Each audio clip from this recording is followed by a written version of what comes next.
Okay, we're ready to start Basics of Biblical Hebrew, chapter 35. We only have today and then the next lesson, chapter 36, and we'll be completely through the grammar. And as usual, we are there. We'll start with the Hebrew Insight, and we'll go over the workbook, the translations. Today we'll be covering the Hitpael weak verbs. We went over Hitpael strong verbs in the last lesson. So we'll have the weak verbs. You already know how this is going to turn out, but we're going to go over it anyway. It's kind of a short chapter. We'll go over the vocabulary. First, for the insight, though, since we started learning about the Hitpael and the fact that it's the intensive reflexive stem, I want to take a look at 1 Samuel chapter 30, where David and his men returned to Ziklag to find their homes raided and the families captured. Even David's own men were turning against him, and the situation was quite dire.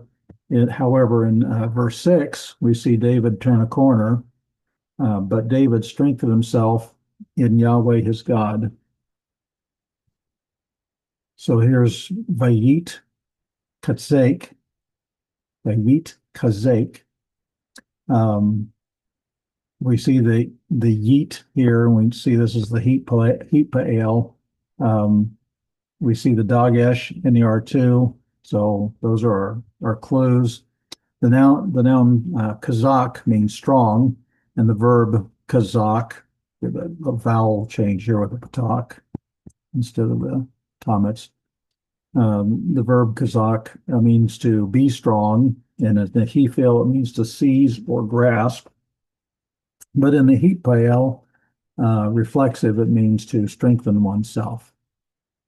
And so kazak is found in the Hitpael stem 10 times in the Hebrew scriptures, but this is the only instance where the verb to strengthen oneself is modified by the prepositional phrase in Yahweh his God. So we have Vayit Kazek David Yahweh Elohav, and he strengthened himself. David did. We have good Hebrew word order with the verb first and then the subject. David strengthened himself in, is our preposition, Yahweh, the God of him, at the third masculine singular pronominal suffix there, the God of him, his God.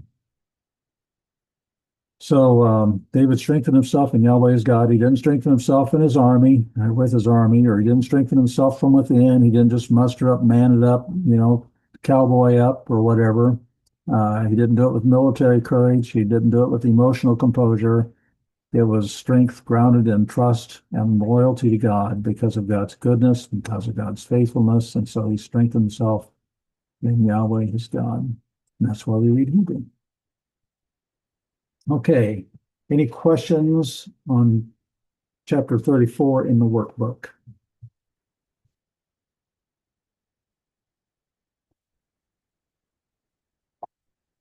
That started on page 175. And I've got to get my glasses. I'll read this. See, I already talked about number 8, the answer key. Yeah, we talked about that. We talked about that last week. So let's go ahead and go into the Bible translations. That's on page 177 through 179. It sounds like a lot of pages, but it's only 10. So we'll start with number 1. That's from Genesis 42, 42:7. And I'll just go through it woodenly, as usual. And he saw Joseph, brothers of him, and he recognized them, and he disguised himself to them, and he spoke with them hard, or probably harshly would be better. And he said to them, from where you all came. The Hitpael is right in the middle of the first line. Vayit Nacher. Vayit Nacher. When we look at that, we see the Vav consecutive, but then we see that the preformative, the yod preformative for third masculine singular, replace the hey in Hitpael. But we still have the herit there, so we have instead of by heat, we have by yeet. So we still have the tav there, or the Hitpael. Notice that under the tav we have the shva, under the noon we have the patak, and in the kaf, the R2 letter, we have the dagesh, the same pattern that we've been looking at in both Piel and Pual, and then also in Hitpael. So that's our little line we draw through there from the shva, patak, dagesh. And that's the only one in that verse. Verse 2, Vayit Palel, oops, I'm sorry. And he prayed, Hezekiah, to Yahweh, to say, Yahweh of hosts, God of Israel, the one dwelling, and then the cherubim, of the cherubim. Some translations insert above or between or something like that, but we don't have a word for that. It's that's why we have different words used in different translations, because it's not there. But he is the one dwelling somehow with the cherubim, or cherubim, as we say in English. You, a ta there, you, and we're going to insert a to be verb. So we say are, you are he, the God, to you alone, or to alone you, for all of the kingdoms of the earth, you, kingdoms of the earth. Pause. There's an ought not there, but it's not in our text here. You made the heavens and the earth. So that ata at the end of the line, the second line, seems to be emphatic, because asita, the first word of the third line, you made, the you is already there. He could have just said asita, you made the heavens and the earth, but he's got the pronoun there, ata, you made the heaven. Or you could even say in English, maybe you yourself made the heavens and the earth. But anyway, the Hitpael, that's the very first word. Again, we have that same situation. We have a Vav consecutive, got the patak under it. We have the yod preformative, which took the place of the hey of the Hitpael. And then we have this, and the tav of the Hitpael still remains there. We've got the shva under the tav. We got the dagesh under the R1. We've got the dagesh. I'm sorry, we got the patak in the R1. We got the dagesh in the R2. So those are our diagnostics, just as we would expect to see for Hitpael. Number 3, from Leviticus 26:12. And I will walk back and forth in the midst of you all, or in your midst, and I will be for you all, for God, and you all will be for me, for a people. And again, the first word, we see the Hitpael plainly there. We have the heat, we have the vav.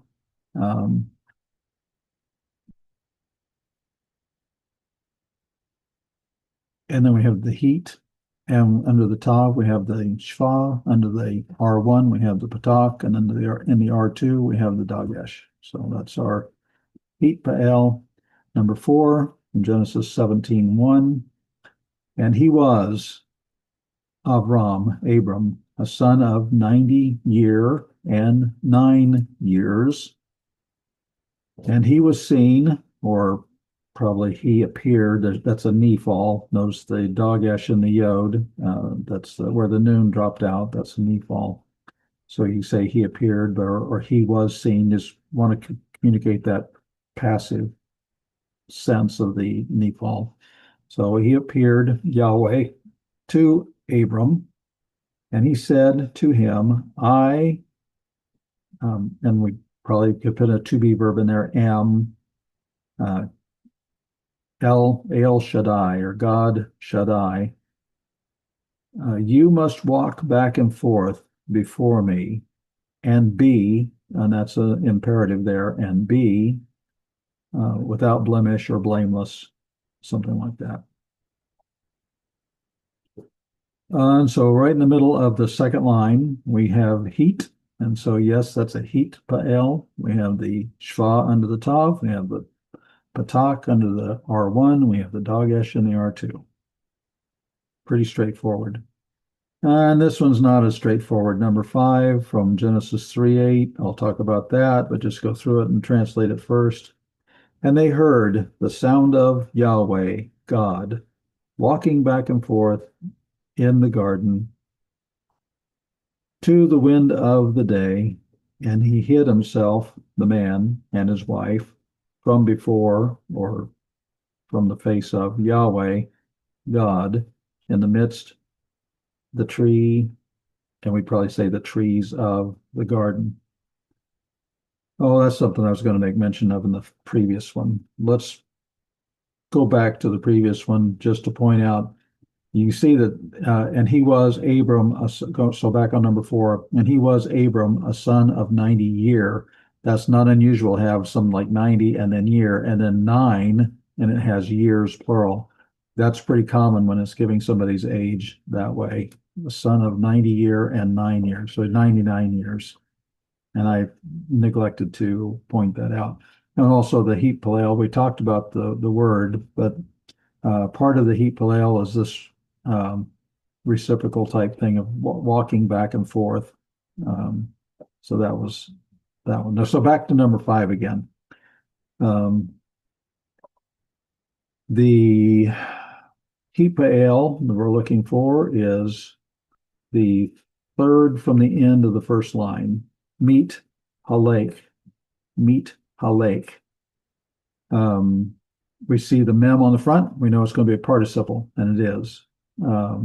We see the tav, it's got the shva under it. We have the hey, it's got the patak under it. We have the R2 with the dagesh, and so that's our Hitpael.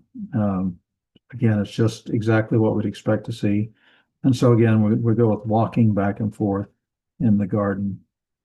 Now, they have under or by Hayom, the day, and it says the storm. Well, that goes back to that article that we had in 21.10, back on pages in our grammar book, pages 235 and 236. And I said, well, this guy was reaching. This is in harmony with that, but I did even more checking on it. And I talked about it when we were in chapter 21, on lesson 21. And I checked the Septuagint, see what did they do with it. And they said they used the word de linos, which means the evening, ta de linos. So it's the evening, as opposed to the day, but it's talking about the wind of the evening or the breeze of the evening.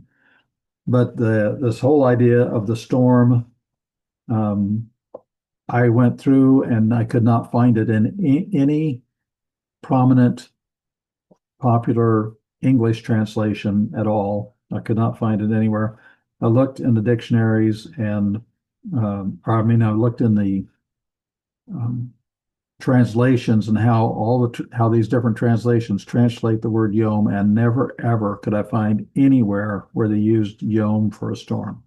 So I still say that article is bogus. I was disappointed to see it here in the workbook, but it's not the storm. It was the day. It was in the ruach. What it could be spirit.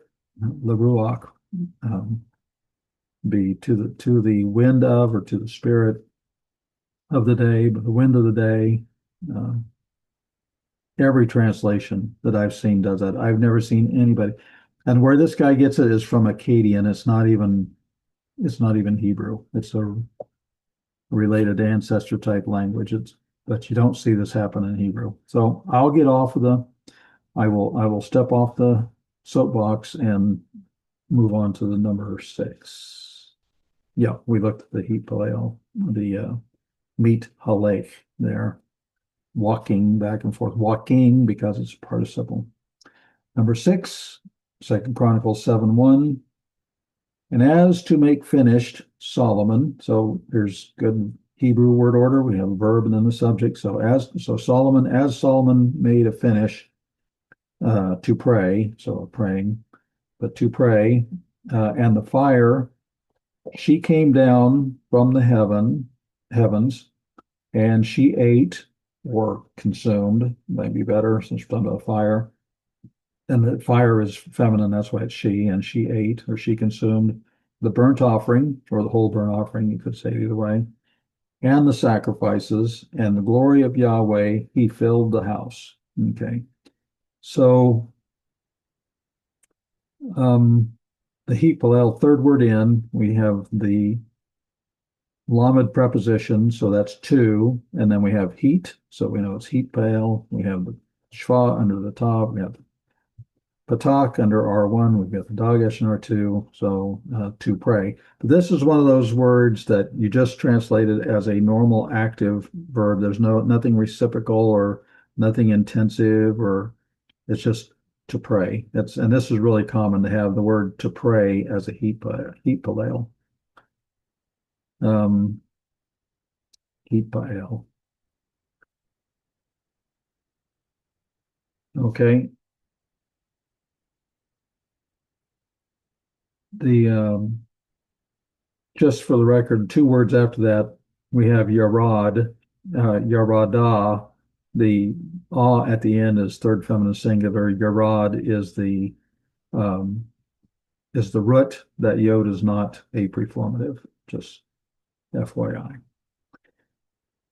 Okay, number 7 from 1 Samuel 12:19. And they said, all the people to Samuel, pray, and that's an imperative, pray on behalf of your servants to Yahweh, your God, and not we will die, because we added on all our sins, the sins of us, evil to ask for us a king. So right after Samuel's name, we have Hitpael again. It's like the one in the previous verse, except we don't have a lamed preposition in front of it, but we still have the heat. We still have the shva under the tav. We still have the patak under R1 and a dagesh in R2. It may seem tedious for me to say that every time, or at least it feels that way to me, but I also know that repetition is necessary for education. So I'll do it anyway. And we're going to do more of that later once we get in the lesson on weak verbs. Okay, number 8, Joshua 1:5. Not he will stand himself, a man, before you, or to the face of you, all of the days of your life, just as I was with Moshe, with Moses, I will be with you, not I will leave you, and not I will forsake you. Okay, we have the negation lo, and then the very next word, second word there, attached with a makef. That's the little floating dash there. There's yit azev. Yit azev with the tav from heat is still there. The yod preformative, third masculine singular preformative. It took over the hey for the heat. So that's what we see in the imperfects. But we still have the tav with the shva, the R1 with the batak, and the R2 with the dagesh. And so there's all of our diagnostics for the Hitpael. And there's an atnak for your life. Third word from the end of the first line, that would have an atnak there. And so you say, not, he will stand himself. Oh, and that's why he will stand himself. That's because of Hitpael there. Not he will stand himself a man before you all the days of your life. Pause. Then just as I was with Moshe, I will be with you. And I'm sure there's probably, I don't remember what the accent mark is there, but I'm sure there's another pause. Not, I will leave you and not forsake you. Number 9, Joshua 3:5. And he said, Joshua, to the people, make holy yourselves, or you could say sanctify yourselves or consecrate yourselves. Any of that would be fine. I say make holy yourselves because it's intensive. It's Hitpael. That's our Hitpael there. So make yourselves holy, but that if you do that, you're sanctifying yourself or consecrating yourself. Okay, continuing to the translation, next word, key, because tomorrow he will do Yahweh, good Hebrew word order, verb, subject. So Yahweh, he will do in the midst of you all things being wonderful, or just wonderful things would be okay too. It's a Nephal, so it's passive. That's why I said things being wonderful. So going back to our Hitpael, we see the heat on the front. We have the Patak under the Kof, and we have the Dagesh and the Dalet there in the R2. To make yourselves holy or sanctify yourselves. And then number 10, Psalm 142:2, or in English, it's actually the first verse. Because in the Psalms, a lot of times the little introduction thing that we don't count as a verse in English, it usually is the first verse. So that's why this is second in Hebrew, second verse in Hebrew. So my voice to Yahweh, I will cry out. My voice to Yahweh, I will make supplication. That last word, we have the Aleph preformative that takes away the hay. It stands in the place of the hay. The Tav for heat is still there. And it has the Shva, and we got the Patak under the Het, the R1, and then we got the Dagesh, and then Noon for the R2. So I will make supplication. Any questions?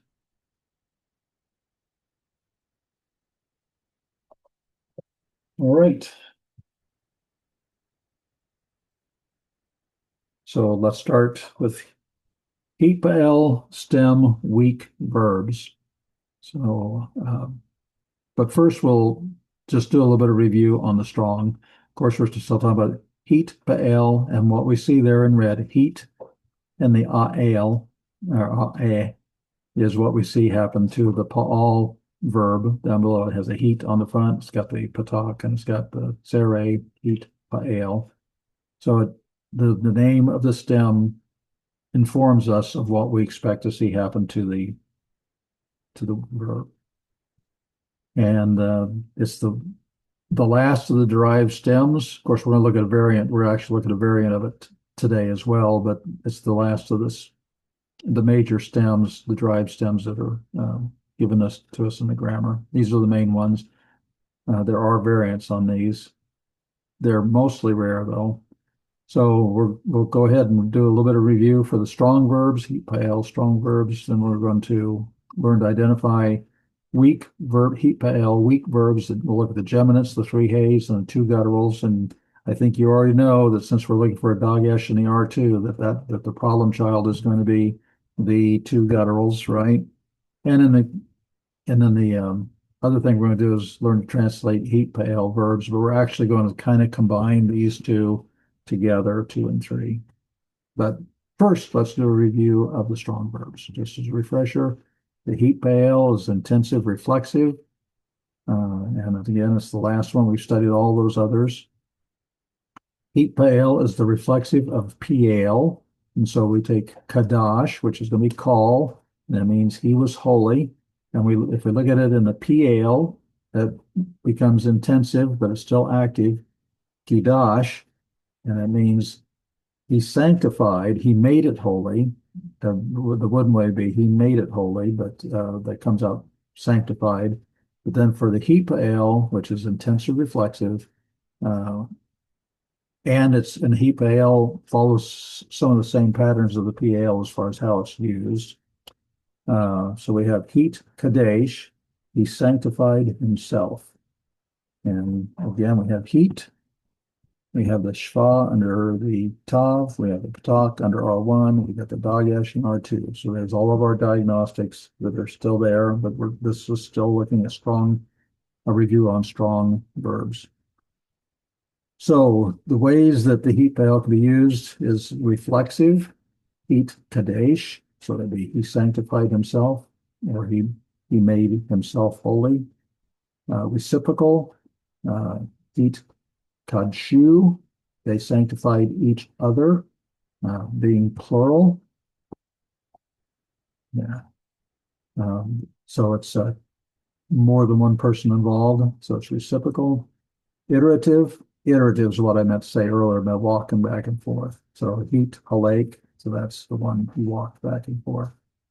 Um, and then sometimes you just have simple action like he prayed, um, Hitpael. Um, we just say he prayed. It's his prayer is often just in the Hitpael stem.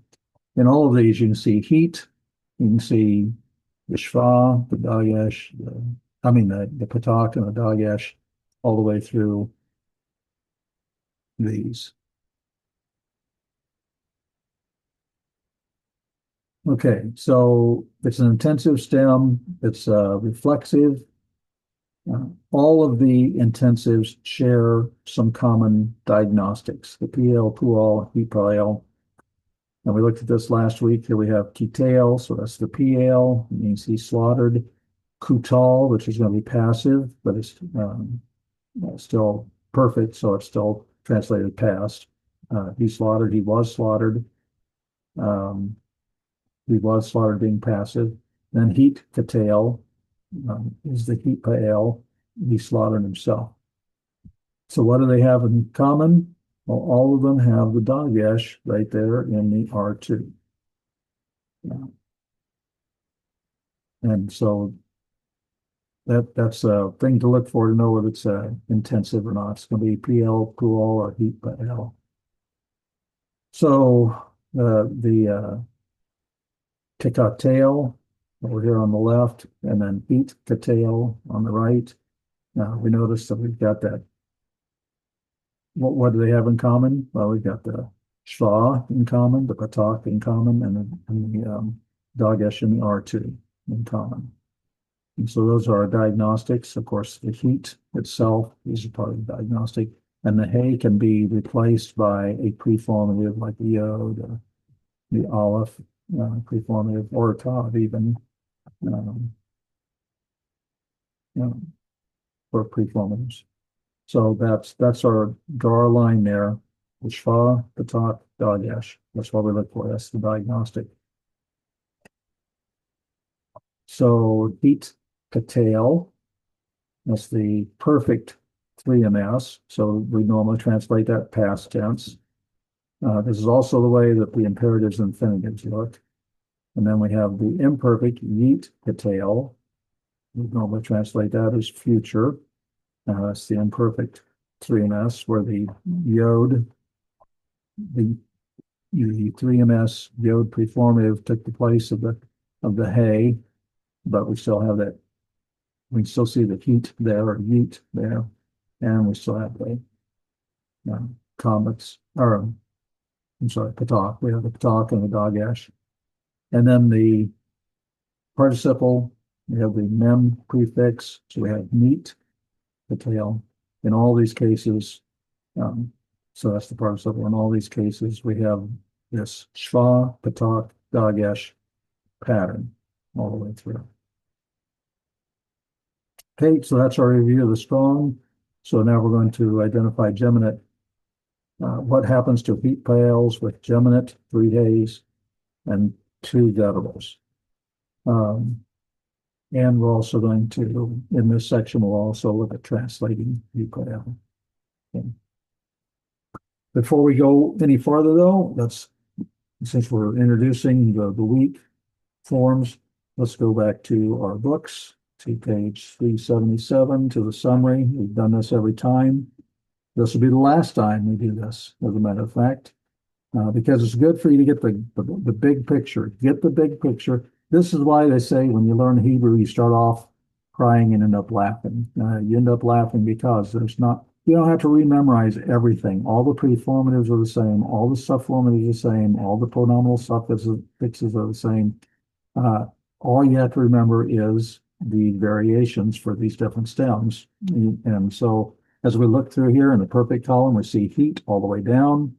We see that, well, let's leave off the last 2. Let's just talk about the first 3 lines in all the columns, because those are the 2 gutturals. So, but we see in all of these, the perfect, the imperfect, imperative, infinitive construct, infinitive absolute, and participle, The same thing we've been talking about, even for weak verbs, it's going to follow the same type of um, pattern, because the geminates are listed there in the second row.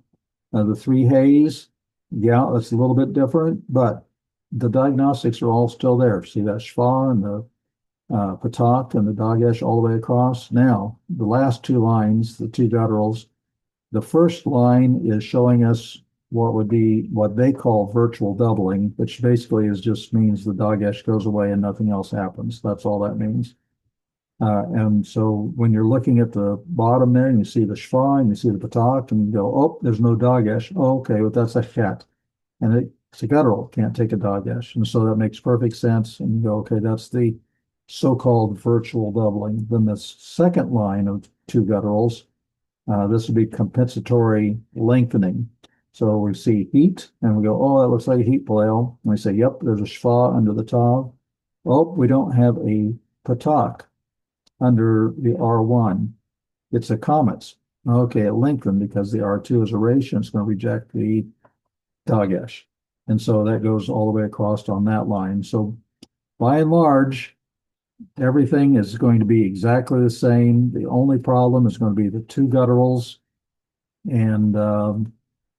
And we've seen this over and again where the gutturals can't take a dagesh, and so something may happen with that. And it's going to be one or two things. It's either just going to disappear or it's going to lengthen the vowel before it. So with that review of the summary, to just get the big picture, it's really not hard. I mean, it's like I said, this is a short chapter anyway, but it's just not a hard thing with the because the diagnostics are so prominent there. So geminate verbs. What is a geminate? Well, it means it's got a twin. Like we have these two lambdas here. I'm sorry, lambdas. No, lamed. Right. I got it right the first time. Okay, I second guess myself. I sometimes call Hebrew letters by Greek names. I call Greek letters by Hebrew names. My brain just does that. I don't know why. So anyway, that's why it's geminate. We have that the stem has a twin letter at the end.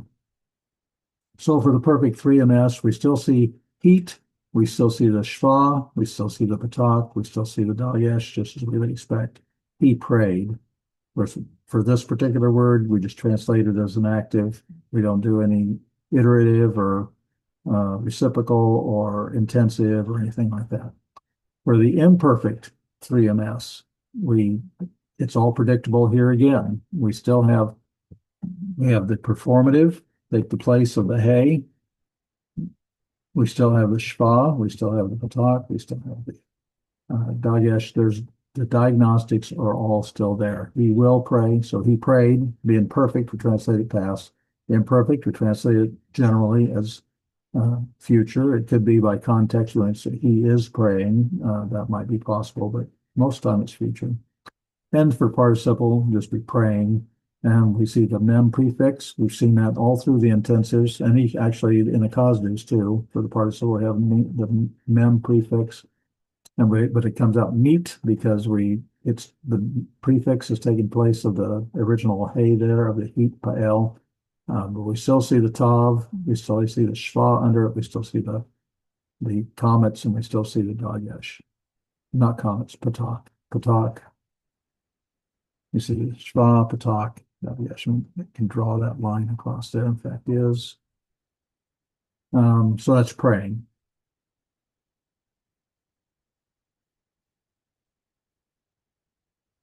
There we go. There's drawing the lines. So that's what we're looking for the diagnostics. So that's geminate verbs. Really, no problem at all. We're going to find the exact same diagnostics. No problems. All of the diagnostics are in most of the forms. There is one tricky thing in the 3ms. It's got he prayed, and we have all the diagnostics there. However, if we look at the perfect 3fs, third feminine singular, sometimes that dagesh will go away. She prayed. There, dagesh might may drop out whenever there is a schwa under the first geminate letter. So that dagesh may go away.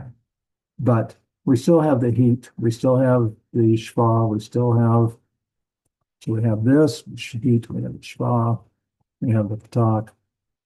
And when you have a schwa here and it's a geminate, you may not get the dagesh there. So that's not too difficult. It's still pretty easy to tell it's Hitpael because of the other diagnostics that are still there. Okay, 3 hey verbs. To be perfect, we have hit galah. That could be he uncovered himself or he exiled himself. It could go either way. Exiled be another definition of galah. The imperfect. So perfect, we go past tense on it. He uncovered himself. Imperfect, he will uncover himself. Imperative, uncover yourself. For the infinitive construct, to uncover oneself. We don't have infinitive absolute, and so we'll go right to the participle then, and the uncovering oneself.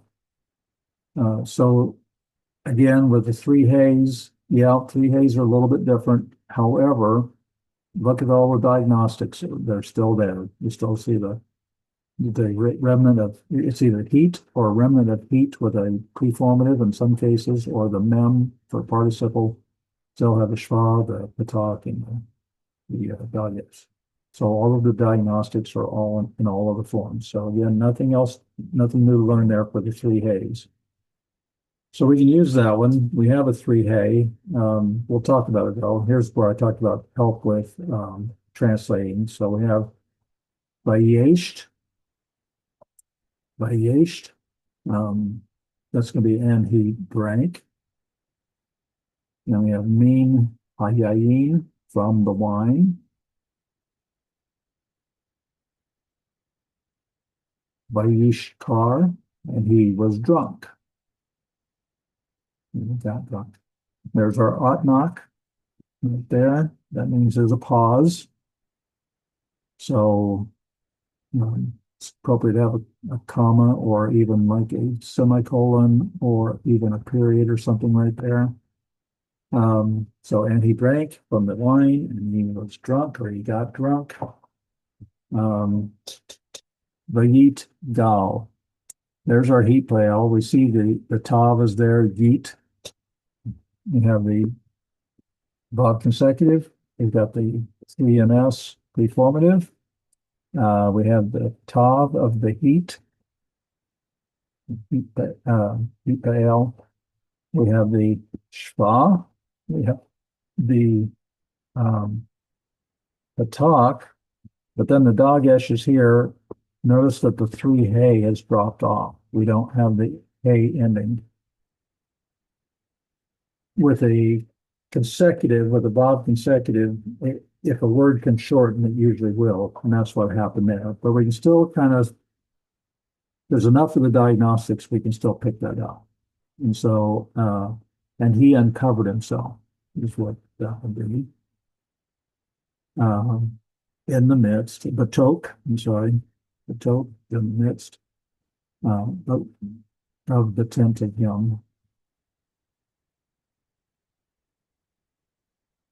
Oholo,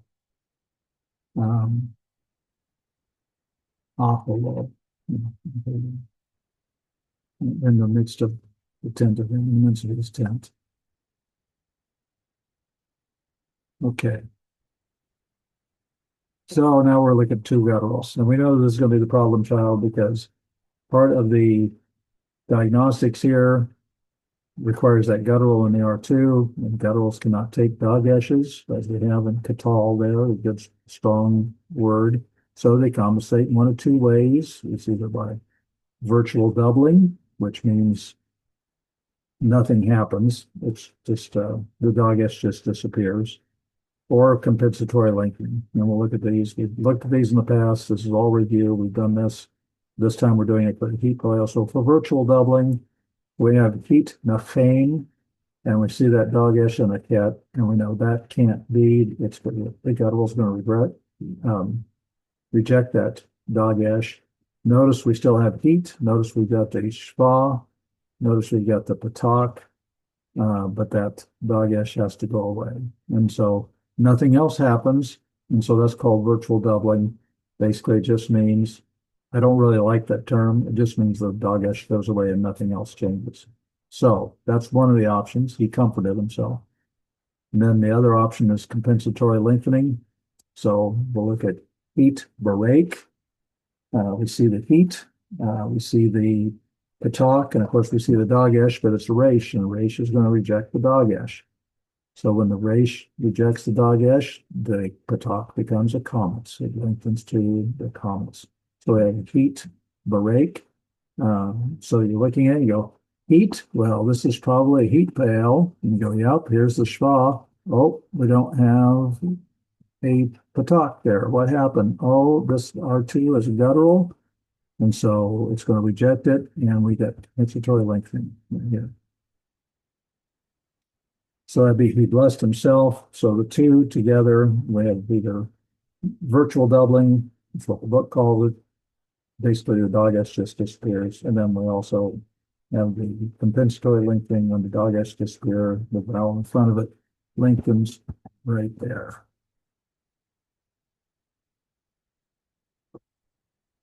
Yeah, I think so. Keep thinking so. All right. Now we want to talk a little bit about, so that's basically it for Hitpael. But then the book also talks about Hitpoel. Hitpoel, that's where we are. Yeah. Hitpoel. It's at the end of the chapter. It's the same meaning as a Hitpoel, meaning that it's intensive and it's reflexive. It's like the polel, which was in 31.13 for the PL. It's like the polol in 33.11 for the puol. And what do these have in common? The polel, the polol, and the heat polel. These only occur on hollow verbs or the biconsonantals, or I think the most descriptive name is the two yod vowels. Whenever the middle letter is a yod or vav, and those letters drop out, the yods and vavs can sometimes drop out. And so when you have a biconsonantal or a two yod vav word, that's when, and if they want to make it a PL, a puol, or a Hitpael, they're actually going to be either the Hitpoel or the polel or the polol, but it means the exact same thing. It's still intensive reflexive. It's just, it's handled a little bit different with the hollow words. So we want to take a look at page 378. Page 378. They have a chart there for the Hitpoel, 35.12. And I just want to do a survey on this, kind of like what we do with the summary, like we did with the summary earlier. If you just scan down through here, you'll see that the heat is still there. But let's just go across the top line where we have the diagnostics. Notice we have the Holombav, like room or Rome or whatever. That's our root. But we have that R2 is a vav, and so it becomes a Holombav. As you look across for the perfect, imperfect, imperative, infinitive construct, participle, you still see the heat and the yeet. Again, heat and meat. All of that's the same. The shva is the same. The comets, I mean not comets, the patak is not the same. Instead we have that long O for the Holombav. So that's the and no dagesh either. So it looks a little bit different. You can still identify it from the heat, yeet, or meat. That's still there. That'd be your main diagnostic to look for. But when you see a duplication, like for instance, well, just looking at the top row again, you have two mems in a row. Okay, well that's why they call it heat polel. That's why you have two L's that are polel. Heat polel, you have a po. So here you have um, the L would be the last letter. In this case, it's a mem. And then the ale, you're going to have the sere, and then you're going to have that letter repeated. So that's the way biconsonantals are. It's a little different, but there's still enough of the diagnostics that you can tell that that's what it is. And plus just having that letter repeated. Okay, I think that's enough on that. So let's go over the vocabulary, which is just on the page right before that, 377. I think this is our last vocabulary. I don't think there's any vocabulary on chapter 36. So this is the last time we do this too. So we have kava. That's a hishtafel, which is kind of related to the Hitpael. But it's only, I think it's only ever used for, it has to do with bowing. So if you're worshiping, you're bowing yourself. It's still got that reflexive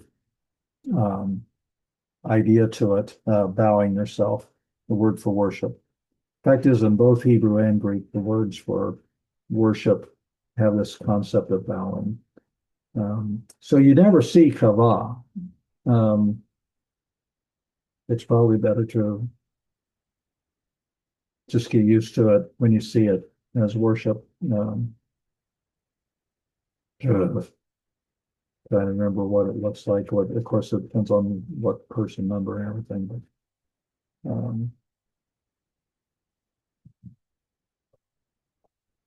But I'm drawing a blank. I'm sorry.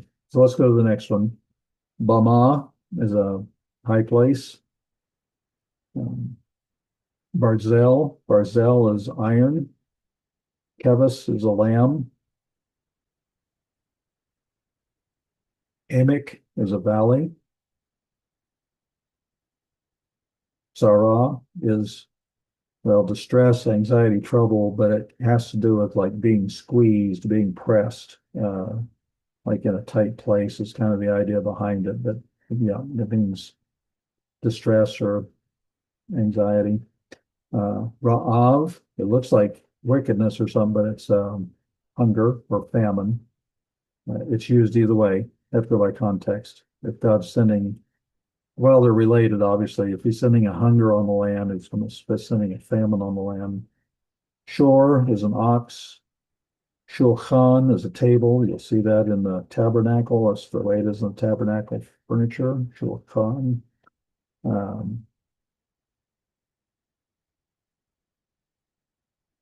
Tefillah. Tefillah is prayer. Teruma is an offering.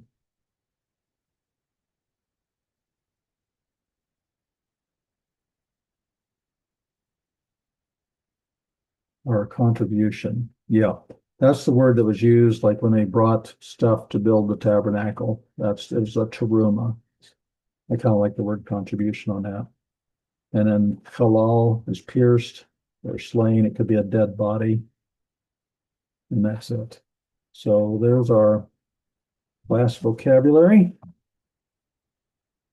So homework is chapter 35 vocabulary, exercise 35 in the workbook. And we do have because we did the week verbs, we have the extra Hebrew reading 6 in there.